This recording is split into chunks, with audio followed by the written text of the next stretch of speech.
وأعتدنا لهم عذاب السعير. دنیا کا عمل ہے، آخرت کا جزا ہے. دنیا مچھر کا پر اور پکڑی کا اجالا ہے، آخرت دل کا سکون اور آنکھوں کا اجالا ہے. دنیا شراب ہے، دھول ہے، آخرت انگور ہی انگور ہے. دنیا متاع اور قلیل ہے، آخرت عطا اور جلیل ہے. یہ دنیا بظاہر خوبصورت اور دلکش لگتی ہے. جو شخص اس کو محبت بھری آنکھوں سے دیتا ہے، دنیا اس کو اپنی محبت میں پنسا لیتے ہیں. اور وہ جیسے کوئی انسان دونوں نے وجہ سوار اور ہم نے آپ کا نام بلند کر دیا اور ہم نے آپ سے بوجھ چکا دیا. وہ کیا تھا؟ مخلوق کی فکر، دین کی فکر، توحید کی فکر، مشرکین کی فکر. یہ بوجھ آپ سلام کو یہ آپ سے بوجھ نہیں. اللہ تعالیٰ نے مذہب نبوت تمام کر یہ بوجھ اتار دیا اور آپ غیرت کوئی ہو گئے اور ہم نے الگ ذکر اور ہم نے آپ کا نام بلند کر دیا. سامعین محترم، آیت المنافق ثلاث اذا حدث واذا كذب وعد واذا اصلح واذا وصل خان. یعنی منافق تین آیتوں سے جب بات کرے گا تو جھوٹ بولے گا، جب وعدہ کرے گا وعدہ خلافی کرے گا. اور جب اس کے پاس سبب ہوگا چاہے یہ علم اور ہدایت کا سر چشمہ ہے. اللہ تعالیٰ نے اس کتاب کو حضرت جبرائیل علیہ السلام کے ذریعے اپنے آخری نبی حضرت محمد صلی اللہ علیہ وسلم پر نازل فرمایا. قرآن مجید آیتوں اور سورتوں کی شکل میں تھوڑا تھوڑا نازل ہوتا رہا اور تقریباً 23 برسوں میں نزول کی تکمیل ہو گئی. یا رحمن اشرح صدری قرآن املا قلبی قرآن واسق حیاتی قرآن للہ يهفو عني لله والحفظ كتاب الله من أول بسم الله للصداحي بنشيد العذب الصداحي يا طالبة العلم البشرى من نور الفوز الوضاحي قد نلت طموحا يا ایک والا آ گیا وہ دیکھو عالم کی طرف هو اللہ عزا منا پر لفظ نہیں ہے سب کفا کرے گے. ایک نے کہا اے ہمارے معبود تمہیں کیا ہو گیا؟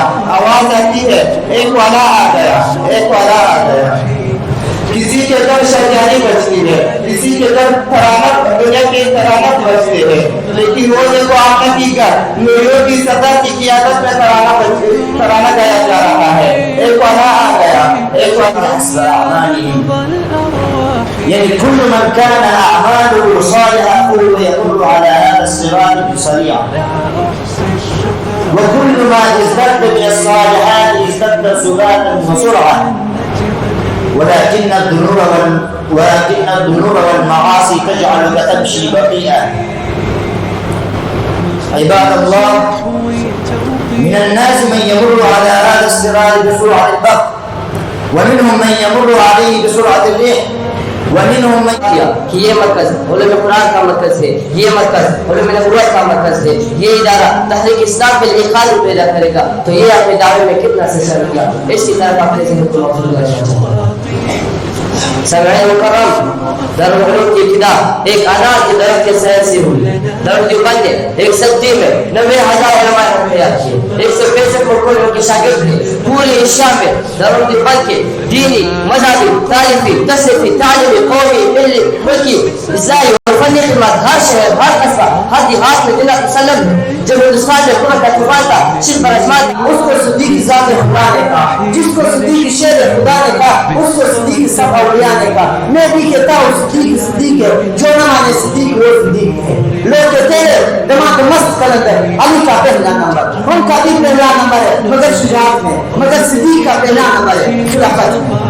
خدا کی قسم حضرت علی حضرت عثمان کے خلیفہ ہے، حضرت عثمان حضرت عمر کے خلیفہ ہے، حضرت عمر اور بکر صدیق کے خلیفہ ہے، مگر میرے اور آپ کے آقا کا خلیفہ اور بکر صدیق ہے. جس اور کرے کہتا ہوں کہ میرا اور آپ کا ایمان اللہ کے حبیب کے نام کے بغیر نامکمل ہے.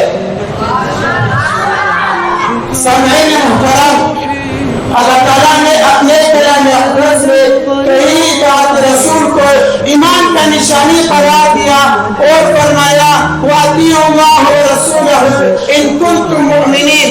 اور کہی تھا آگے جب مغرب کے تعلیم یافتہ طبقہ نے علماء کرام پر الزام لگایا کہ ان کے نصاب میں کوئی خاص قسم کی تعلیم تفصیل نہیں ہے، یعنی ریاضی نہیں ہے، سائنس وغیرہ نہیں ہے، لیکن آؤ آپ کے تمہیں بتاتا چلو کہ قرآن میں سائنس، ریاضی اور تاریخ بھی ہے۔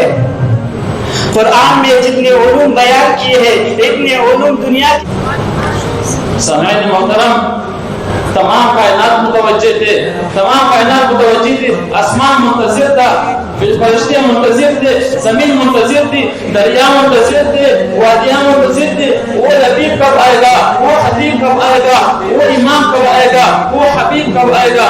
جب یہ جلسہ منفع عنفان شباب تک پہنچا، محفل جم چکی، آرائش ہو چکی، بزم ہو چکی، آدم آ چکے، عیسیٰ آ چکے، ابراہیم نے دعا کر چکے، اسماعیل نے کعبے کو بنا چکے، تو سب سے آخر میں ملکے اور